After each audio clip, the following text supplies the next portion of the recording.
as you know so well, the Center for Judaic and Middle Eastern Studies has been doing such important work in Stamford, bringing the topics of the day, bringing really thoughtful engagement for many years, and we honor you for that and all those who've made it possible tonight.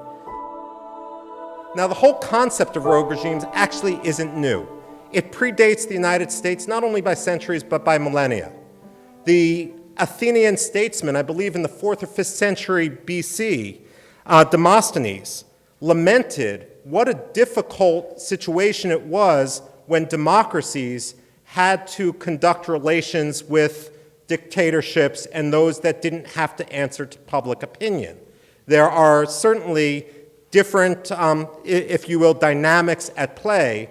And while I would never downplay democracy, far from, as you will hear throughout my talk, at the same time, we need to be cognizant that one of the greatest problems, hindrances, which our diplomats can do when they conduct diplomacy on behalf of the United States or any other Western power, is to project our own sincerity onto others. I spent about 14 years in a Quaker school right outside of Philadelphia. And then I went and spent 9 years in an Ivy League school somewhere else here in Connecticut.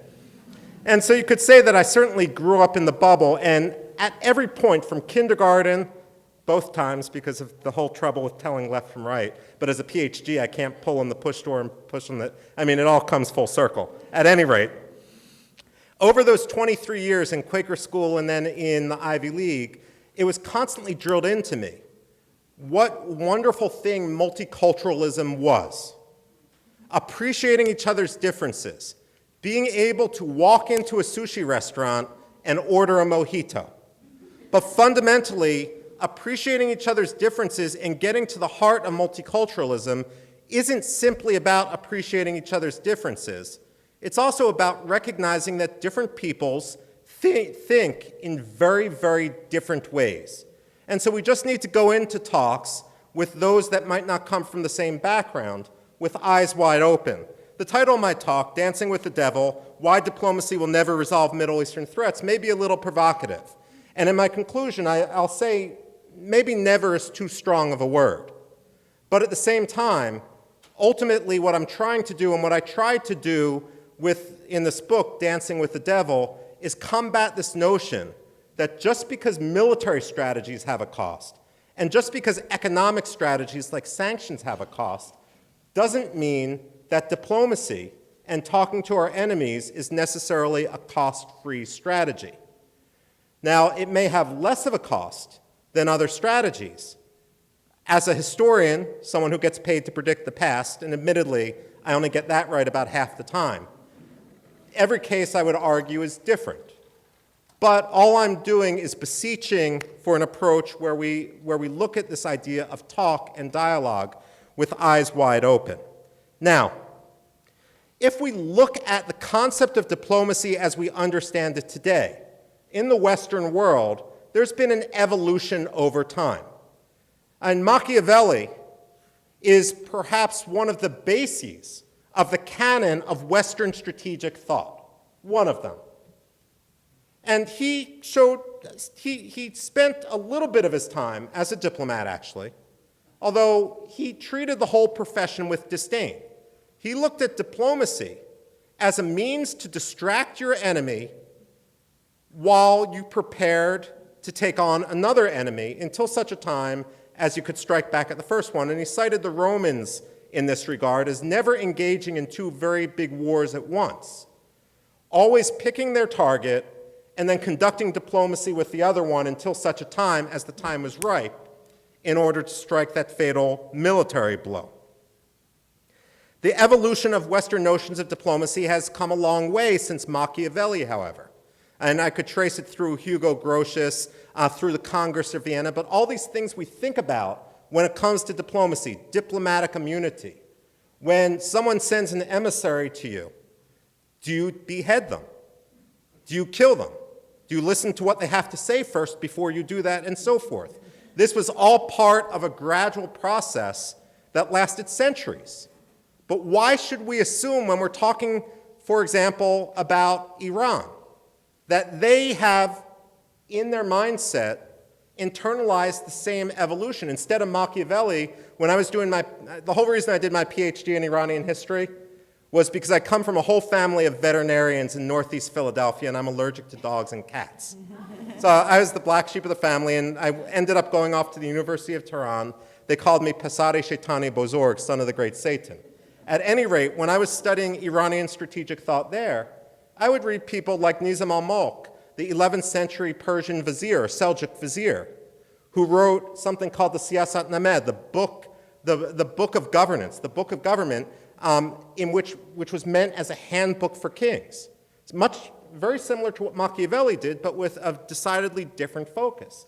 And you've had an evolution of thought ever since then. I mean, Ayatollah Khomeini's Hukumat-i Islami, Islamic Governance, has been published in English, the series of lectures he gave in 1971 in Nejef, and we see where that led today with the Islamic Republic. We shouldn't assume that people have the same points of view, but same ditto with North Korea, by the way, or China.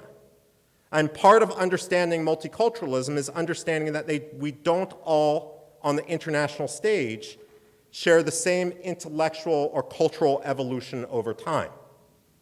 Now, at the same time, if you are going to assume that some of your adversaries have embraced the philosophy that's somewhat alike to Machiavelli, well, we ourselves have moved forward since that period in time. I hate to say it, but when you put Machiavelli up against Neville Chamberlain, Neville Chamberlain is seldom going to win. Now,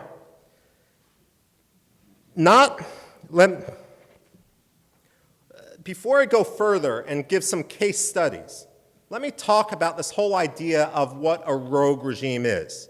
And in many ways, I often quote the Supreme Court Justice Potter Stewart, who you know is famous for his quip about pornography. I can't define it, but I know it when I see it. In international relations, discussions of terrorism or discussion of rogue regimes is much like that Potter Stewart quip, because there's not a single consensus definition of what terrorism is that's shared around the world, let alone within the West. I think there's over 250 definitions of what terrorism is used by Western officials and security agencies and so forth.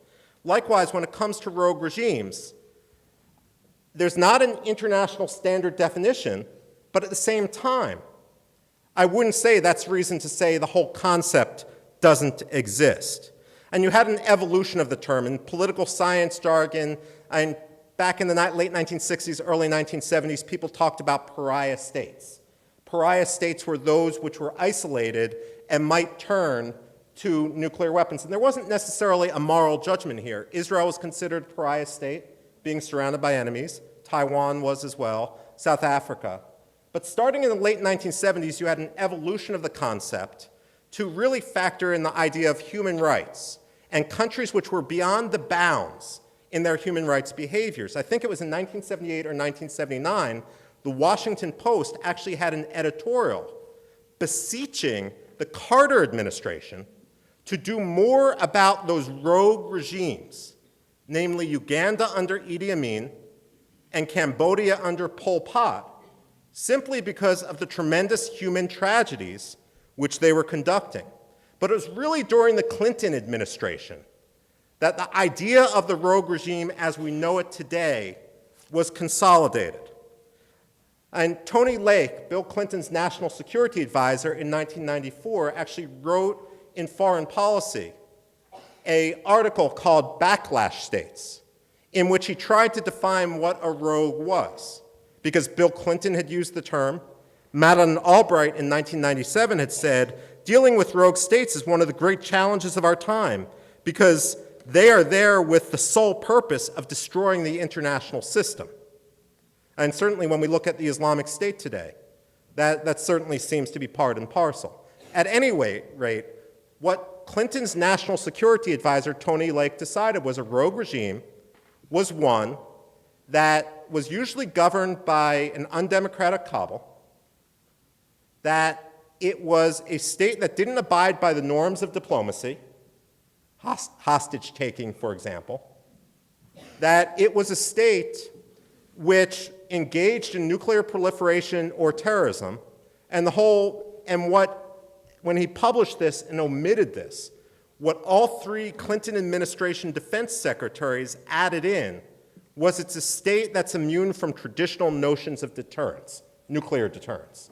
And certainly that may be the case when we look at North Korea or the Islamic Republic of Iran. So you have this conception that there is not just in diplomacy allies and adversaries or enemies, but a special subcategory of adversaries or enemies called rogue regimes. And this is one of the reasons why I wrote my book, Dancing with the Devil. And if you look for it on Amazon, and you get the version which is vampire romance, that's not mine. But if you look deep enough, there's another one there, which is about diplomacy with rogue regimes. Now, certainly, this whole idea of diplomacy with enemies, diplomacy with rogues, became caught up in the 2007-2008 presidential campaign.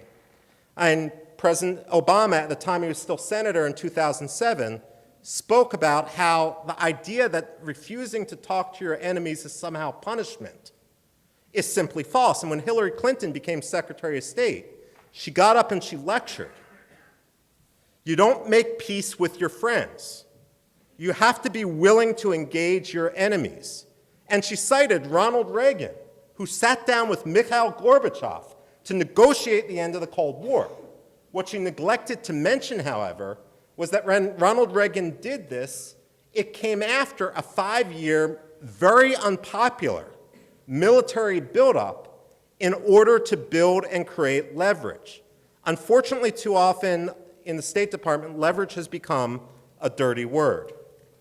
Now, Nicholas Burns, who is a diplomat who has served admirably under multiple administrations, most recently with the George W. Bush administration, testified in Congress shortly after resigning at the beginning of the Obama administration that you're no worse off for having tried and failed to talk with your enemies than if you never tried in the first place, and I would argue that's demonstrably false. Let me give you a few case studies about where American diplomacy with enemies goes wrong. The first thing we need to keep in mind is that when you rush diplomacy, it undercuts success.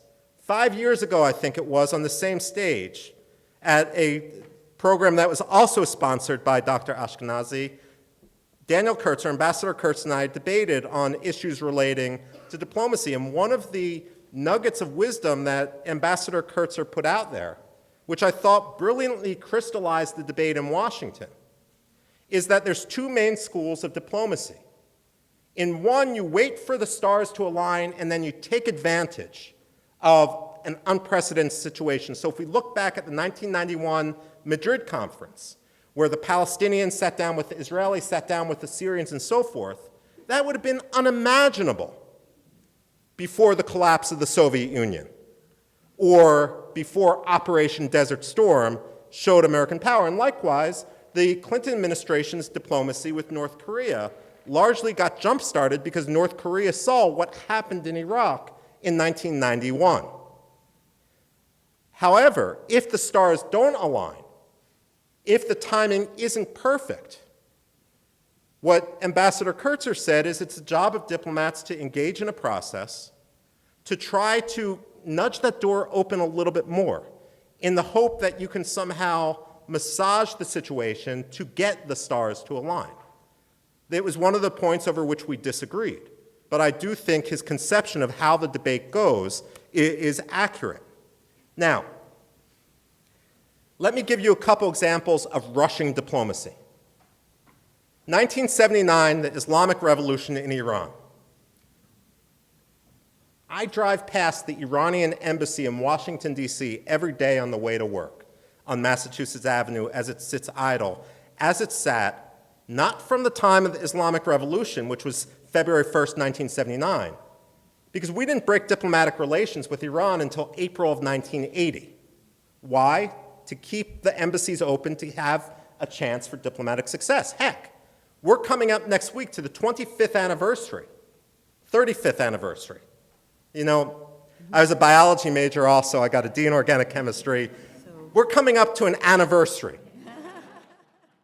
of the Iranian seizure of the American embassy. And the thing to remember, and here I got the math right, Khomeini came back on February 1st, 1979. The embassy was seized on November 4th, 1979, which meant we had an embassy functioning in the Islamic Republic for more than 9 months after Khomeini came back. Why? Because we wanted to keep that dialogue alive. We wanted to keep relations. Well, as soon as the embassy was seized, and I'll talk about that in a second, we decided to engage with the foreign minister of Iran to see what it would take to lift that, to rectify the problem. And so we reached out to Ibrahim Yazdi, and he gave a list of demands. Here's the problem, and this happens in revolutionary turmoil, or when your adversary doesn't have all of his cards aligned, doesn't have the politics all set, when there's factional division and so forth. He made his demands, but he was fired, and he was replaced by a guy named Sadat Khubzadeh. And Sadat Khubzadeh also told the Carter administration, I'll be glad to engage. But in order to prove his revolutionary credentials, he actually added to the list of demands. And then Sadat Khubzadeh was fired after a couple weeks. And the same thing happened. The more you rush diplomacy, if the situation isn't settled on the other side, you can actually increase impediments to peace and solutions rather than having peace and reconciliation just by talk. It's an example of a high cost. Likewise, when you rush diplomacy by, for example, stopping other strategies, it can have a tremendous cost indeed. Senator Arlen Specter, the late Senator Arlen Specter, who was my senator growing up in Pennsylvania. Not only that, he has a close family connection as well. Now, he was very fond of going out to negotiate with rogue leaders. He made more than, I believe, 24 trips to meet Hafez al-Assad in Syria and then his son Bashar al-Assad. But 2 of the trips, which I found most disappointing, was when in, I believe it was January and then April of 1990, he went off to meet Saddam Hussein in Baghdad. This was at a time when Saddam Hussein was largely understood not to be that moderate that some thought he might be. When, for example, Donald Rumsfeld under the Reagan administration went off to shake his hand. But that he had just executed a British-Iranian journalist. I think it was US News and World Report had a cover story, the most dangerous man in the world. And there was real talk in the US Senate about putting military sanctions on Iraq. And Senator Arlen Specter led a group of, I think, bipartisan group of 4 senators out to meet with Saddam. And he came back convinced that Saddam Hussein might be open for dialogue if only we didn't impose military sanctions on him. But what happened?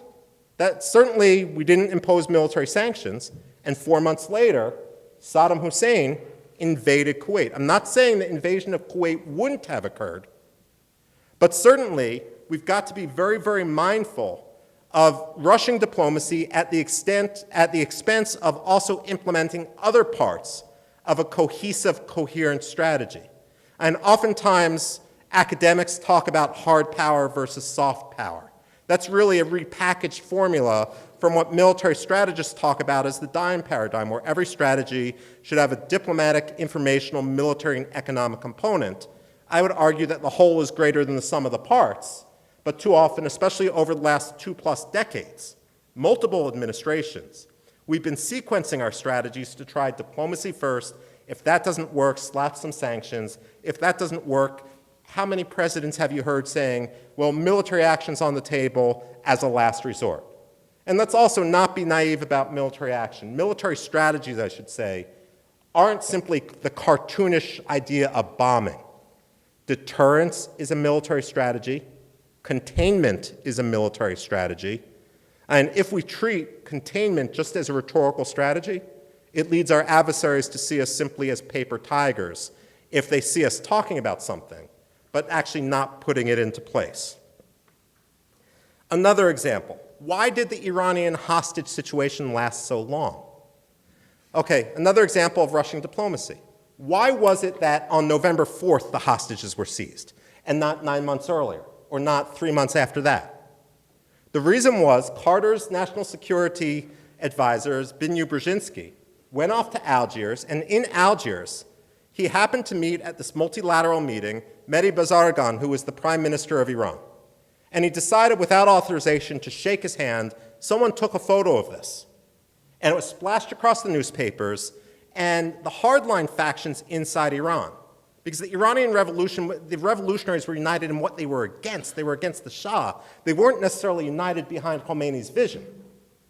They looked at this and said, see, the folks in this government, this Iranian government, are about to betray the Iranian revolution to the Americans. It's time for the hardliners to act. So they seized the embassy, not simply out of animus to the United States, but as a wedge issue with other Iranians. And that's why, for example, they brought in the carpet weavers to weave together the documents to see who the American diplomats had been meeting with so they could selectively purge those people.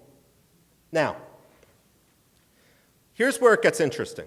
November 4th, the hostages are seized. There's an emergency meeting at the White House. The head of the Iran team at the National Security Council is a guy named Gary Sick, who is a professor at Columbia University today. Now, on November 5th, someone talked to the New York Times and said that at this emergency meeting, military action had been taken off the table. The Carter administration was going to focus on diplomacy and diplomacy only. Other members of the Iran team suggest that it was Mr. Sick, Captain Sick, who was the one that talked to the New York Times. Where it gets interesting is this. It appeared in the New York Times on November 6th, and when you actually look at the Persian memoirs and the Persian language interviews of the hostage takers, they say initially this was meant to be a 48 to 72-hour sit-in.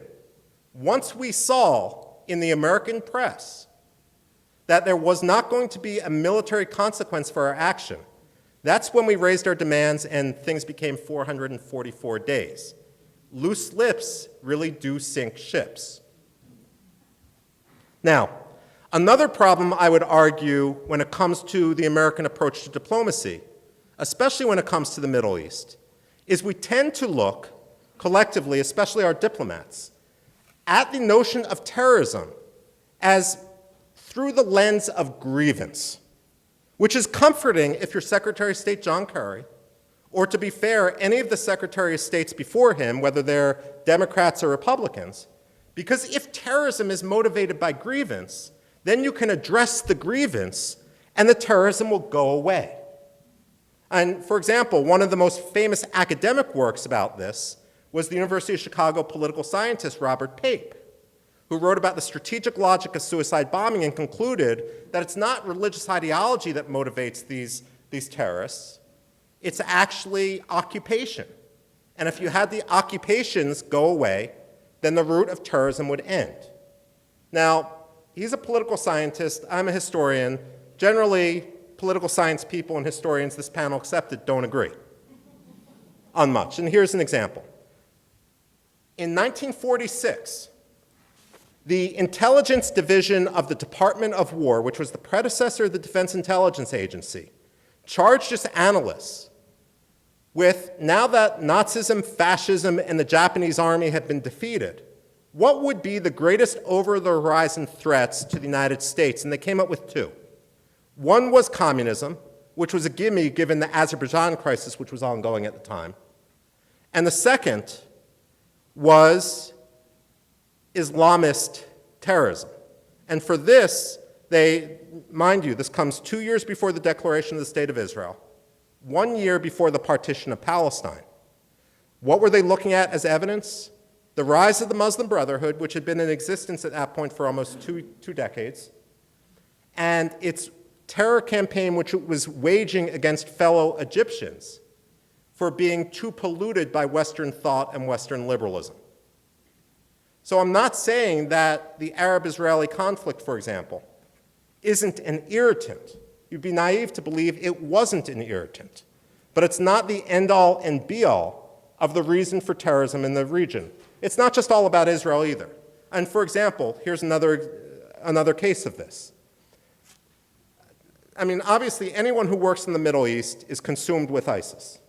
And it is the major issue right now. If I could do it all over again, my academic career, instead of doing work on Iranian history, because this past year I ended up in Iraq, I ended up in Syria as well, I would just do a nice dissertation like a PhD on the impact of Club Meds on local economies, because can you imagine the travel I got with that?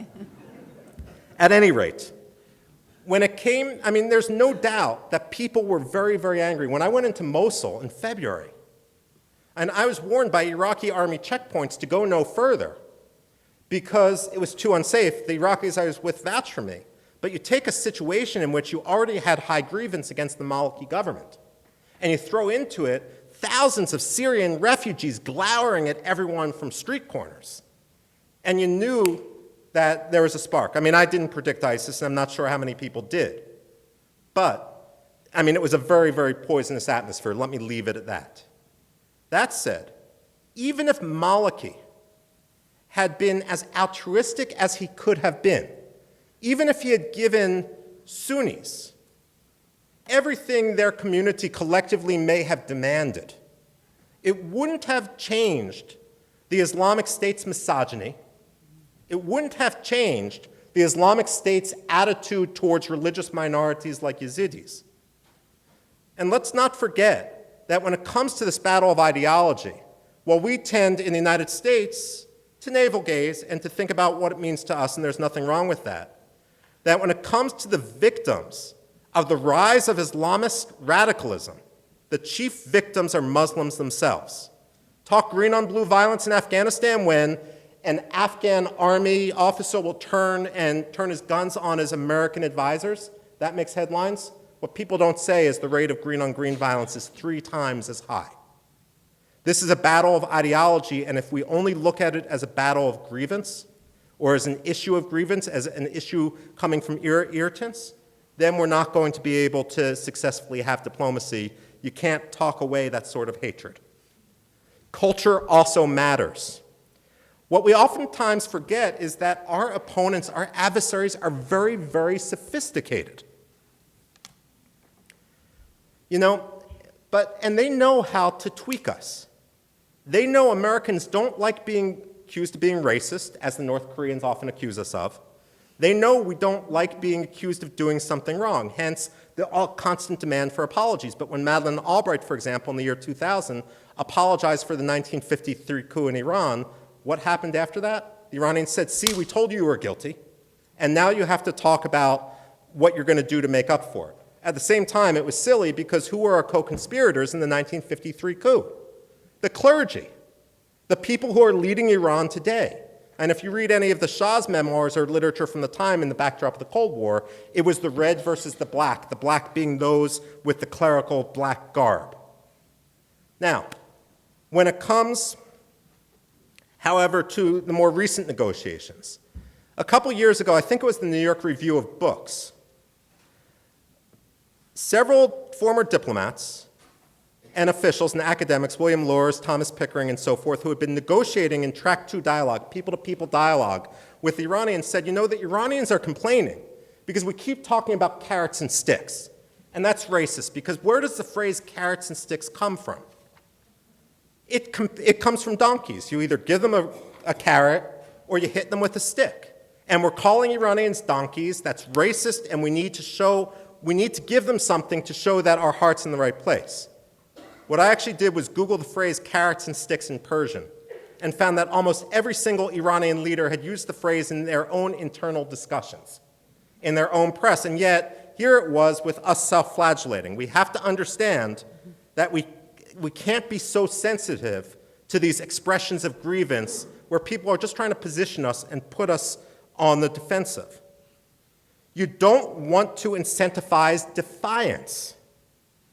And when we go into negotiations, it begs the question to ask is, are our adversaries finally sitting down at the table because they want to make peace, or do they have another goal in sitting down at the table? According to the Iranian Central Bureau of Statistics, this was in Persian, the Iranian economy declined 5.3% in the year before we started President Obama's current outreach, the negotiations which in theory are going to come to a climax next month. Declined 5.3%. In order to incentivize them to come to the table. We decided to unfreeze assets as part of sanctions relief. And depending on who you talk to, and the estimates vary, and these are hotly debated, we gave them between $7 billion and up to $20 billion in new investment, we being the wider Western world, in order for them to come and sit at the table and talk to us about their nuclear issue. Well, if Iran's goal was getting itself out of the financial hole, then they won their victory before we even began negotiating. And I'd liken our strategy as the father of a toddler to giving my daughter dessert first and then asking her to come to the kitchen table to eat her spinach. At the same time, it's not just with regard to Iran we do this.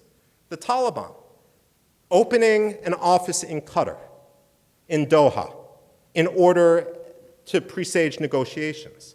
Well, did the Taliban really want negotiations then? Or did they want an office, as some Afghans point out, to make money laundering easier and to give themselves the image of legitimacy as they raised their flag over the office that declared the Islamic Emirate of Afghanistan?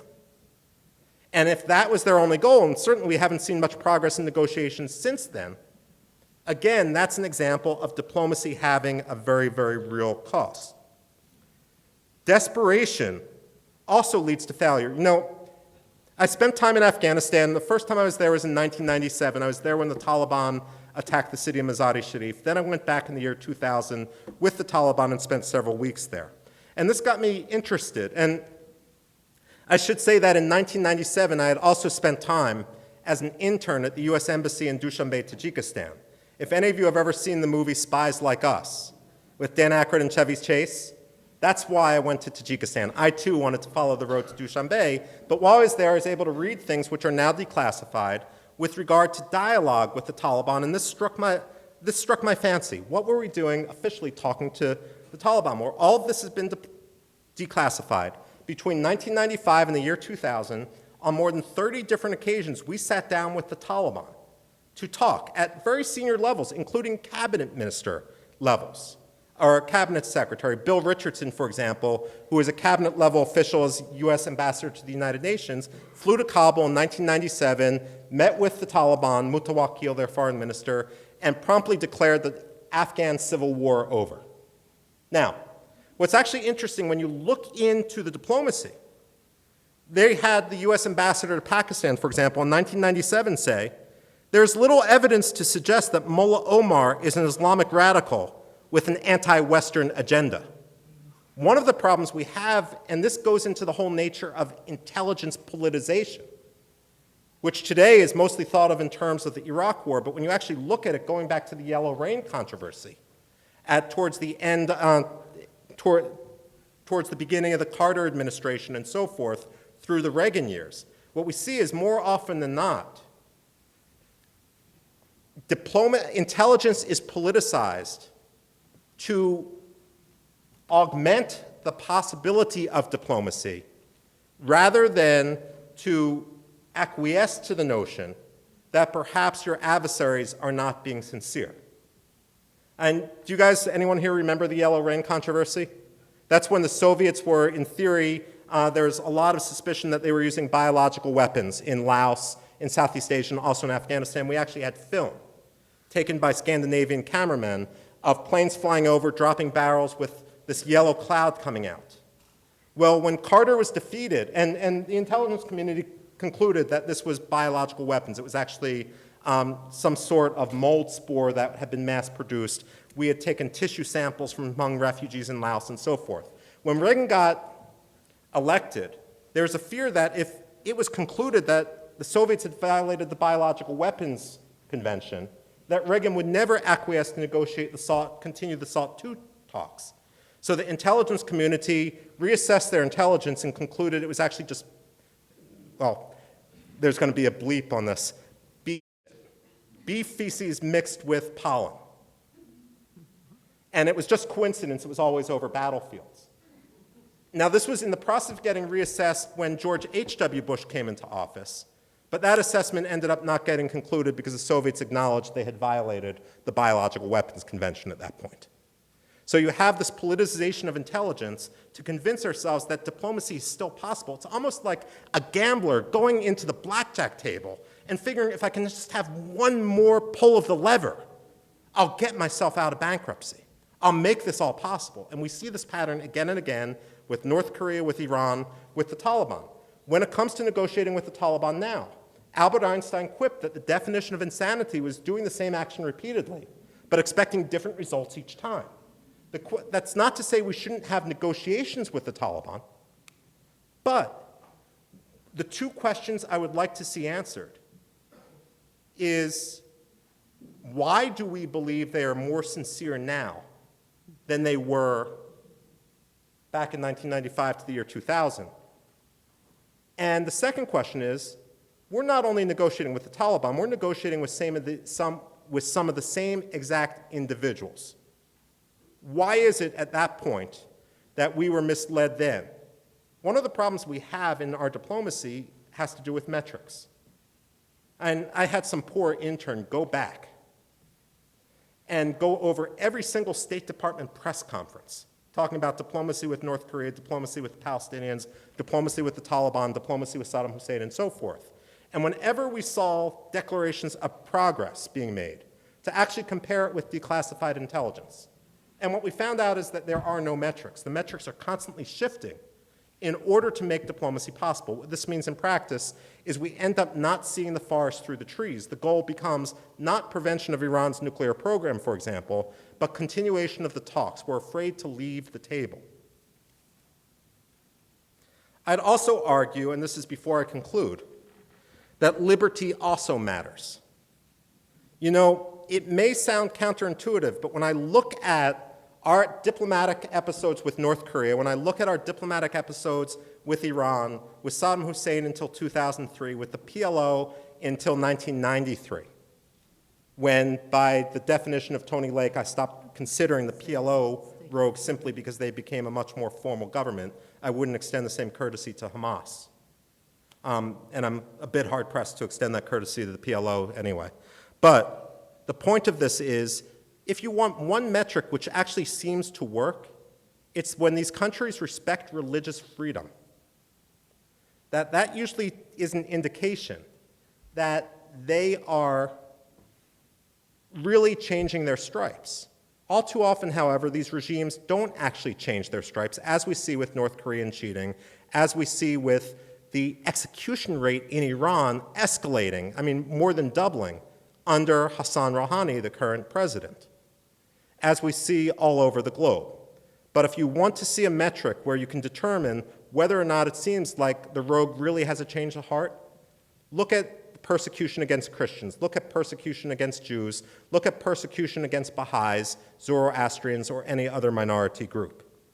Let me just conclude. I mean, part of the purpose of my talk was to be a little bit provocative, to get us thinking about the complexity of diplomacy, and I won't be so arrogant as to say that there is a magic formula or that I have the magic formula. I would generally criticize not only the Obama administration, but the Bush administration, of which I was part, and administrations before then, of not having a coherent strategy to deal with these problems in the world. We tend to be very reactive rather than proactive. Where do we want the Middle East to be in 10 years? Now, walk back step by step how we get there. Now, I would say that Barack Obama has had a strategy, and we certainly saw parts of it enunciated in his June 4th, 2009 address at the University of Cairo. And George W. Bush had a strategy with regard to democratization, whether people agreed with it or not. But the problem is, it's not just having a strategy, it's also having a National Security Council which has the policy discipline throughout the US government to implement a strategy once it's in place. At this point, it seems that the Obama administration, like the Bush administration before, too often is like it's herding cats. There doesn't seem to be a great deal of coordinated action aside from one or two in a close inner circle.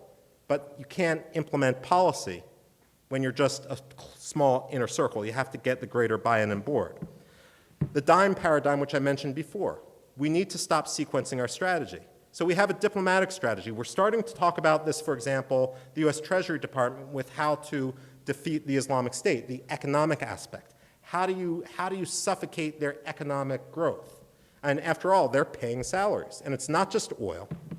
It's not just the bank accounts. They also control 40% of Iraq's grain harvest, which means in wartime economies, are some middlemen actually going to be pumping money into ISIS? I would argue that people have to, one of the key examples of where this strategy worked was with regard to Muammar Gaddafi giving up his nuclear weapons program back in 2003. It's not a coincidence that he decided to enter into negotiations as the United States was ramping up for what would become the invasion of Iraq. And it's not a coincidence that he made the decision to give up his nuclear program as we fished Saddam Hussein out of his spider hole. We know this not only because of the coincidence, which was first remarked upon by Charles Krauthammer, but rather because of interviews with Gaddafi's top aides and Gaddafi himself. Likewise, coming to the table is one thing, negotiating sincerely is another thing. One of the unremarked aspects of the negotiation with Libya was when the Italian Navy intercepted the BBC China, a ship that was carrying North Korean contraband into Libya. And Gaddafi, when that happened, thought, the Americans and NATO have such good intelligence, they're omniscient, I can't get away with lying to them at the negotiating table. Anwar Sadat is also a good example. A lot of people look at Anwar Sadat as a great peacemaker, and certainly he was extraordinarily bold to fly to Jerusalem to make peace with Israel, and it ultimately cost him his life. But what a lot of people forget is he tried diplomacy only after he had tried to eliminate Israel through war and realized that he couldn't achieve his goals in that aim. One of the ways to understand diplomacy and when diplomacy is successful is when you've really had that change of heart where diplomacy isn't just one arrow in your quiver of policy, but it's the only arrow in your quiver that you're not going to see what you can get at the negotiating table, and if you can't get that, or once you pocket those concessions, you try using terrorism or military action to start the cycle again. At any rate, I do want to thank you again, and I look forward to a robust Q&A no matter how fat, bald, and mean I may look. Thank you.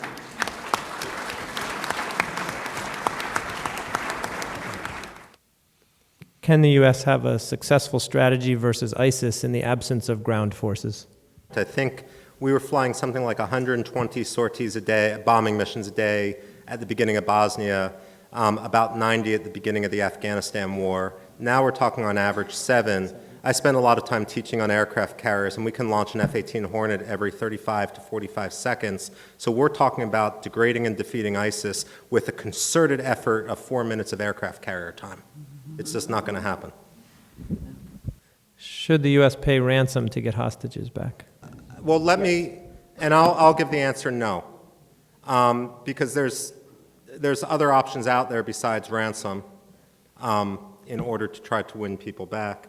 But what demonstrates, I think, the strategic incoherence that we now find ourselves is where we refuse to ransom out these American journalists and yet release 5 very high-value Taliban or al-Qaeda officials, terrorists, from Guantanamo Bay in order to win the release of Bo Bergdahl, who's been alleged to have gone missing under less than honorable circumstances. It certainly does suggest some strategic incoherence in our outlook. But how I would answer your question would be no. So a question focused on what happens if U.S. Helicopters or fighter aircraft are taken down by adversaries, then what will happen to U.S. policy? Well, first of all, let's be clear that when we're flying missions over Syria and Iraq, we're just as likely to lose a plane or because of mechanical difficulties as we are from getting one shot down. So I would argue that the real issue is what happens when any of our men in uniform or women in uniform end up as POWs in the hands of some horrible group, if I can expand the question in that way. And ultimately, that's part and parcel of the cost of military action, and we need to go into this with the cognizance that it's not all clean and pretty. When people will say, when it comes to the debate about ground troops, some people will say, hey, let's just use air power and let like what we did with the Mosul Dam. where we can use our air power in order to change the calculus of battle into the hands of the good guys and defeat the bad guys. What we forget is if we are not actively doing these things ourselves, we're not going to have shock and awe, we're going to have Stalingrad when the Iraqi army, if the Iraqi army gets to retake Mosul, Tikrit, and so forth. So we need to be cognizant of it in that way. The flip side of that, however, whenever you ask about the cost of military action, is what the cost of not taking military action is. For example, when you look at terrorism, at least the terrorism we now see in the Middle East, through the lens of ideology rather than grievance, simply departing from the region isn't going to make us safer. In 1993, we had the first World Trade Center attack. We didn't respond, and yet we were hit in 1998 in East Africa. Likewise, after the USS Cole bombing in 2000, we didn't respond, and yet we were hit in 2001. So the question is, if we do nothing, are we making ourselves any safer? At the conclusion of my talk, I said there is no magic formula, simply because the costs of all options are pretty serious. One issue, and this idea of, in a way, false choices, assuming that we can either choose to do something or the status quo is tenable, is a problem we have consistently. It was at the heart of the decision to go to war with Iraq in 2003. It's at the heart of the decision about whether or not there should be any sort of action against Iran, or whether the status quo is tenable, as some oil executives may think, in which if we do nothing with regard to Iran's nuclear program, that we'll just continue as we are now without that $200 spike in the price of oil after military action, when in reality, if Iran does get nuclear weapons, obviously the status quo won't be tenable and they could do far worse. The point of this is simply, what will we do? I think the American people will rally around whoever is captured, whoever is shot down. There will be demands to increase our involvement. This, of course, itself is a slippery slope. At the same time, you know, the question you ask is the question that every single man and woman serving the United States military ask themselves today. It's a question they ask and for which they are often not fully appreciated by the outside. And so simply asking that question, I do want to applaud you, because it's important to really think through. This isn't a sanitized conflict. This is going to be down and dirty, and we need to recognize just how dangerous a situation we're in right now. So a question about the Israeli-Palestinian conflict. What's the sincerity of Israel's adversaries? Is there any possible way that Israel could resolve this? You know, I suspect you and I probably agree, but I'm very critical of Israel for continuing with negotiations at a time when their opponents aren't sincere. Life got much more, many more people were killed in the months immediately following the signing of the Oslo Accords than immediately before the signing of the Oslo Accords. At the same time, while perhaps it can be argued that they should have tried the Oslo Accords, I'd argue that perhaps what happened in 2005 was not necessarily wise. That said, Israel's between a rock and a hard place right now because of the overwhelming sense of the international community that Israel should do things with regard to negotiating under fire that the United States would never do, or which no American politician would seriously ask the American president to do. It's again that strategic incoherence. One of the problems I see, when you look at the Gaza Strip and you realize that the life expectancy of Palestinians in the Gaza Strip is higher than that of Turks, when you realize that the rate of infant mortality in the Gaza Strip is lower than that of Turks and others, one needs to start asking questions about accountability and incentivizing terror, as I tried to relate, where you respond to a situation, let me put it, how to put it, when you pay money in the aftermath of conflict, when you pay money to any government to build schools, to build water systems, that's the job of an elected government. If you pay them money, if you subsidize that, what you do is you remove accountability from that government's decision-making, and in fact, you make conflict much more likely. How do I think that we can get the Palestinians to negotiate seriously at the table? I thought what George W. Bush did on, I think it was June 24th, 2002, when he said he's not going to negotiate anymore with Yasser Arafat until there's just a blanket cessation of Palestinian support for terror, was the wise move. I don't think that we have given that sort of strategy of a complete cutoff enough time to work. Now, I'm in a minority here. Many people would disagree with me, but if you want to know what I think, that's exactly what I think. So the question is about ISIS. Although it has had short-term success, doesn't it have many enemies, and in the long term, won't those enemies push back against ISIS? If I may just broaden this beyond simply ISIS, it's the nature of dictatorship. When I first went to Kabul in the year 2000, when it was still under Taliban control, Afghan women were saying, if only 500 women would show up in front of the intelligence ministry headquarters and take off their coverings all at once, the whole regime would collapse like a stack of cards, but no one wants to be the first 10 or 15 women who are gunned down doing that. Likewise, there's a joke that Iranians tell about an Iranian woman who's getting married, and on her wedding night, she tells her husband, I probably should have told you this before, but this is actually my second wedding. And the husband said, what? She said, no, don't worry, I'm still a virgin. Well, how can that be? My first husband was like Mohammad Khatami, the former reformist president. He kept promising to do it, promising to do it, promising to do it, and after 8 years, he didn't touch a thing. The point of this is there's often a great deal of apathy. People may not like these guys, but that doesn't mean that they themselves are willing to stand up against them, which is why these groups have realized that sometimes it's easier to achieve their aims through the barrel of a gun rather than through the ballot box. And that's ultimately what we need to confront, whether it's a terrorist group or whether it's a regime. What are the dangers about engaging Iran, the U.S. engaging Iran in the fight with ISIS?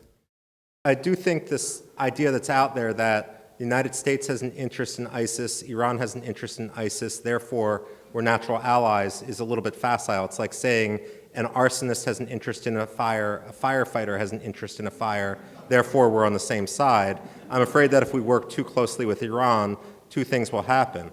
One, we would swap one sort of terror threat with one of a different flavor, and two, we might end up exposing sources and methods to a regime which literally has been at war with America for more than 30 years, whether we recognize it or not. How would you rate the State Department's effort, and what's your prognosis? Let me put not the State Department alone. The West, The State Department administration. the West, the the State Department prognosis. administration. Let me put it this way. Again, growing up in this bubble, I never served in the military, although now I spend maybe a third of my time with the military as a civilian. And one of the things that struck me when I first was exposed to the military is our men and women in uniform spend more time getting their rear ends chewed off by various sergeants majors with the purpose of making themselves better soldiers. And they spend more time in the classroom going over mistakes in exercises or in past campaigns than they actually do sometimes out in the field.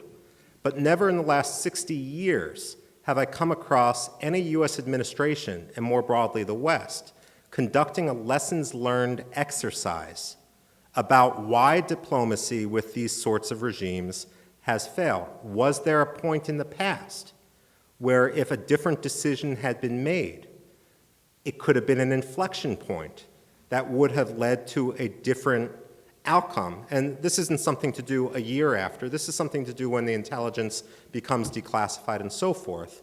We don't have that sort of introspection, and ultimately it handicaps us.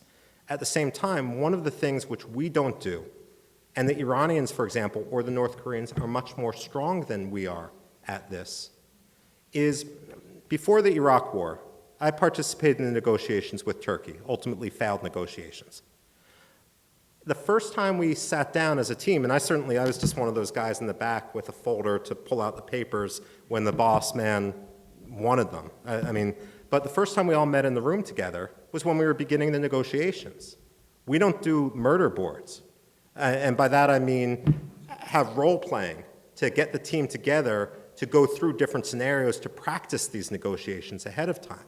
And likewise, while maybe the Germans do this in commercial negotiations and so forth, ultimately I'd say it's a bit of bureaucratic incompetence mixed with arrogance that leads us to believe that we can simply walk into the room and negotiate away and what we end up doing is underestimating our opponents and getting played each and every time because of it. Please join me in thanking Dr. Michael Rubin. Thank you.